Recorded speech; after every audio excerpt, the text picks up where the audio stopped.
কারো বাবা খালি সম্পত্তি নয়, অকাপ মানুষ দান করেছে আল্লাহর নামে। অতএব এটা আমার ইসলাম ধর্মের ম্যাটার। আমার ধর্মের উপরে আঘাত দিবার অধিকার দেশ কাউকে দেয়নি, সংবিধান কাউকে দেয়নি। এই বিল কোনোভাবে লাগু হতে দেওয়া যাবে না।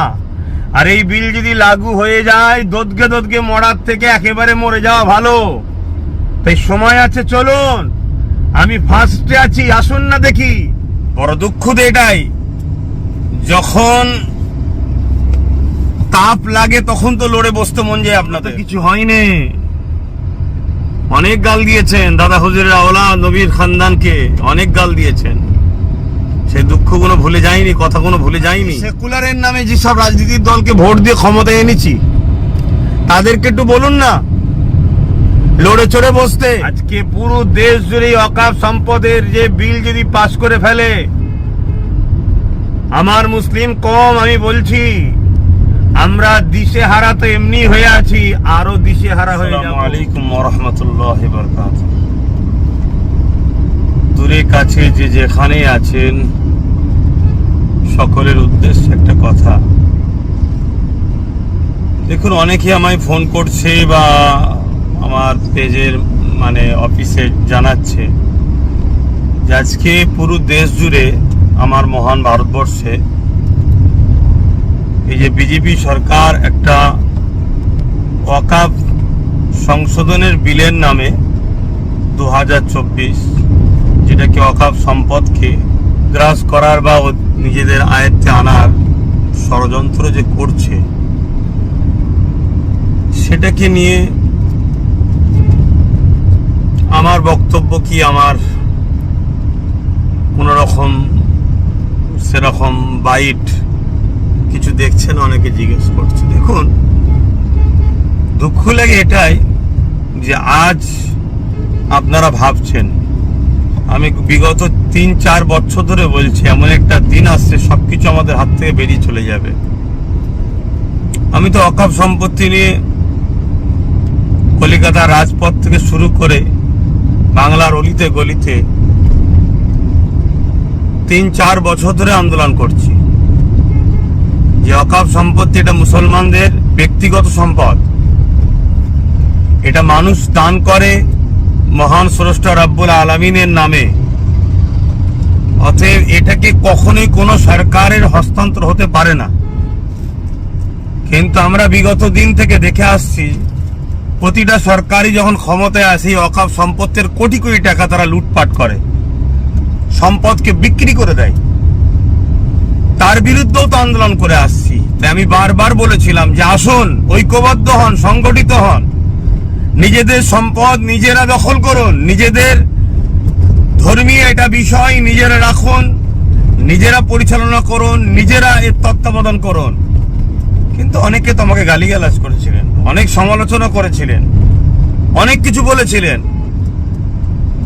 হ্যাঁ, আজকে আমার বাইট দেখতে পাচ্ছেন না, কিন্তু লক্ষ লক্ষ মানুষের কাছে আমার সংগঠনের মাধ্যম দিয়ে তাদেরকে এই যে আজকে 2024 ওয়াকফ সংশোধনীয় বিলের নামে বিজেপি সরকার যে সংবিধান বিরোধী যে বিল পাস করার জন্য ঘৃণা চক্রান্ত করছে, তার বিরুদ্ধে ফুরফুরা আহলে সুন্নাত ওয়াল জামাতের লক্ষ লক্ষ যুবকরা, বাপেরা মায়েদের দ্বারা আমরা বাড়ি বাড়ি গিয়ে আমাদের সংগঠনের মাধ্যম দিয়ে ওই স্ক্যান করে, যেটা মুসলিম পার্সোনাল ল বোর্ড চেয়েছে, পাটাবাদ যে ব্যবস্থা করতে বলেছে, সে কাজ অলরেডি আমাদের চলছে।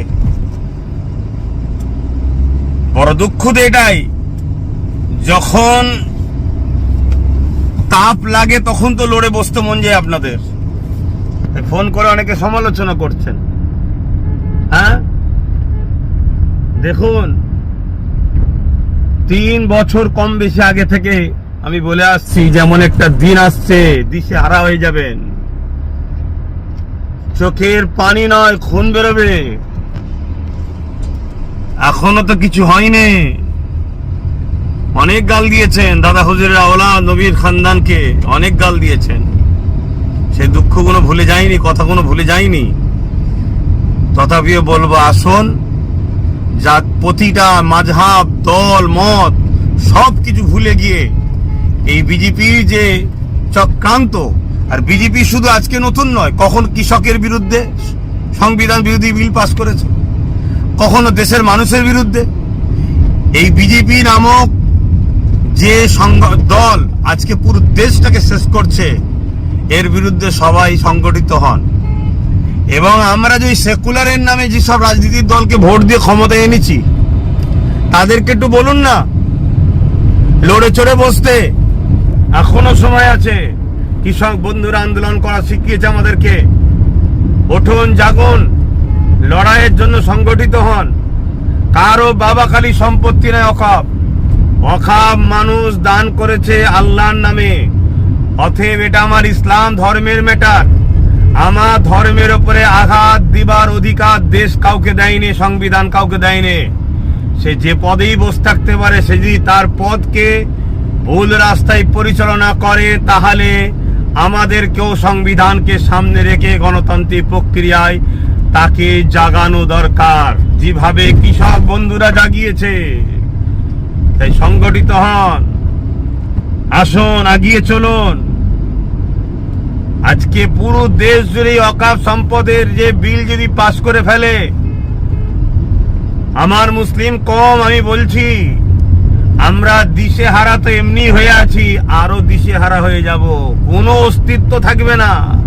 আমি বলেছিলাম মসজিদে যাবেন, AK-47 দাঁড়িয়ে থাকবে, লাঠিলে দাঁড়িয়ে থাকবে, সেটা করতে চাইছে মসজিদ কমিটি, মাদ্রাসা কমিটি, বিভিন্ন কমিটিতে, কবরস্থান কমিটি, সব কমিটির মধ্যে সরকার তার আমলাকে নিযুক্ত করবে, সম্পদকে হস্তক্ষেপ করবে, তাদের আইনকে প্রয়োগ করাবে, আপনার ধর্মীয় স্বাধীনতা শেষ হয়ে যাবে।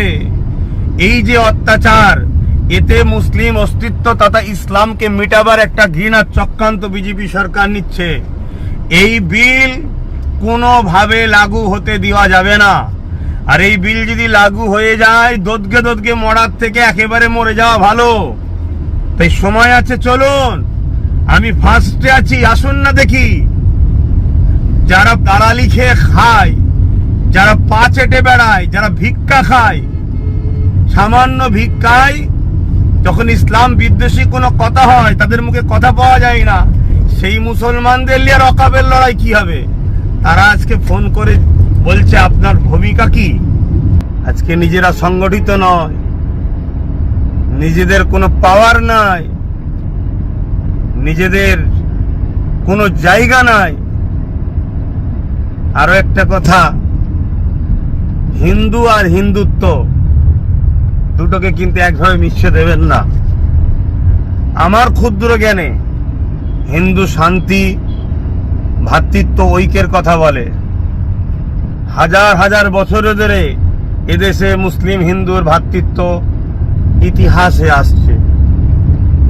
কিন্তু আজকে হিন্দুত্ব, হিন্দুর সাইনবোর্ড দিয়ে হিন্দুত্বের যে আজকে ষড়যন্ত্র, দেশকে ধ্বংস করার যে ষড়যন্ত্র, সংবিধানকে মিটিয়ে দিবার যে ষড়যন্ত্র, সেই দিকে দেশকে নিয়ে যাচ্ছে।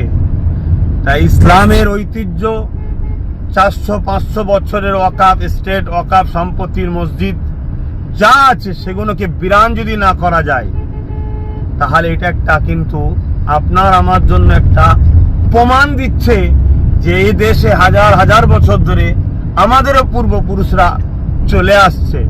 তাই এই স্মৃতিগুলোকে মিটাতে হবে। মিটানোর জন্যই আজকে এই ওয়াকাফ সংশোধনী বিলের নামে ওয়াকাফ সম্পদকে হস্তক্ষেপ করার, নিজেদের দখলে নিবার একটা ষড়যন্ত্র বিজেপি গভর্নমেন্ট করতে চাইছে।